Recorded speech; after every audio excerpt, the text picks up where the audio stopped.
Pipila ka balay sa Digo City sa Davao del Sur ang naguba tungod sa kusog nga hangin. Atong saro ng detalye ini sa live report ni Argil Relator. Argil.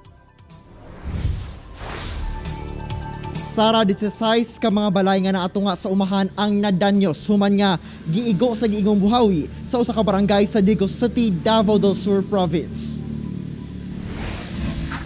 Hala, oh my God! Lola! Oh my God, Lola! May ginawa ko! Uy! Nakuhaan sa residente ang pagkamugna ni ining daw buhawi sa Digo City, Davao del Sur, banda alas 5 Lunes sa hapon. Taod-taod pa, nalisang na ang mga taong nakasaksi sa pagpanglupad sa mga butang. Patay! Hoy! Hoy! Bay, alit! Sa kuha sa laing residente, nakita na ang mga parte sa balay nga nangalangkat tungod sa kusog nga hangin.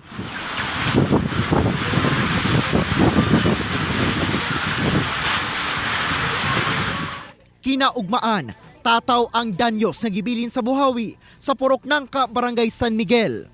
Sagol kahadlok ug kabalaka matud pa ang gibati sa residenteng si Elizabeth kinsa naasulod sa ilang balay dihang nasinati ang kusog nga hangin. Nalangkat sab ang atop sa ilang balay ug nahugno ang ilang kusina ug kwarto. Diri sa kuan sir, sa namay pom, akong gihapan na lang diri, nga pasok na, gihapan ako kay para di maigo sa sin. Kay delikado man masig inig kuan, magawa sila maigo. Pero before sa ulan, kusog na ang hangin. Oo, kusog ang hangin. Diri man bandagod ang kuan sa ipo-ipo. Pag tuyok-tuyok niya, paghangandang mo, nanay sinog ka ng bangko ba nga nadala og kuan. Pag hampas niya diri. Gipahapa sab sa kusog nga hangin ang balay ni Marilu. Kuha na lang yun ni siya, ang mapuslan.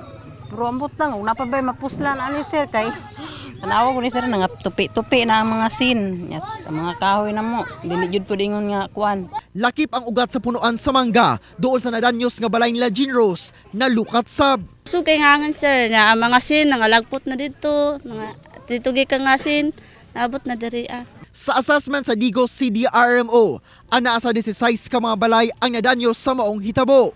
Maayo na lang kay walay natalang naangol. 16 families, then kaganinang morning na ipahabol nung napay na validate dungag, so nahimo na siya og 19. So 19 families, then 71 individuals.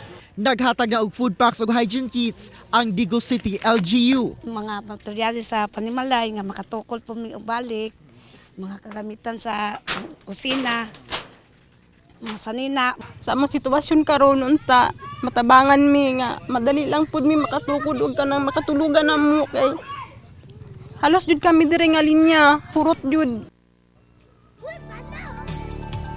Sara nakitulog lamang sa ubang mga kabanay ang mga apektadong residente kagabi. Busa na nawagan sila sa mga dunay malumong kasing-kasing ingon man sa mga ahensya sa gobyerno nga matabangan sila nga makakuha og materyales aron nga makatukod sila balik dayon sa ilahang mga balay. Samtang kaganina atong naabtan ang taga City Vice Mayor's Office ingon man ang taga Dole nga nagpahigayon nagprofiling sa mga apektadong residente. Sara.